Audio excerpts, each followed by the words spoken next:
What happened to our family is devastating. I've lost 2 of my daughters. My other daughter and wife are in hospital.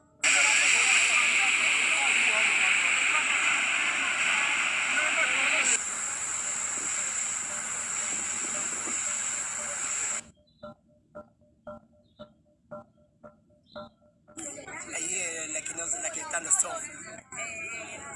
Thereafter, I hear the sound, the wall is falling under me. Then I shot.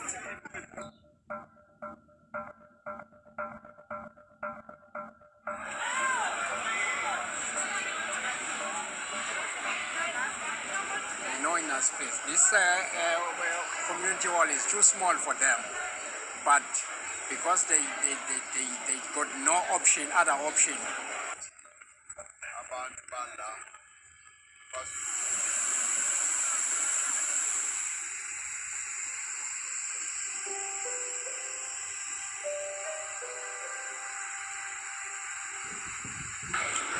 I can't even rebuild my house because when the water, then that river is going big. See, now there's no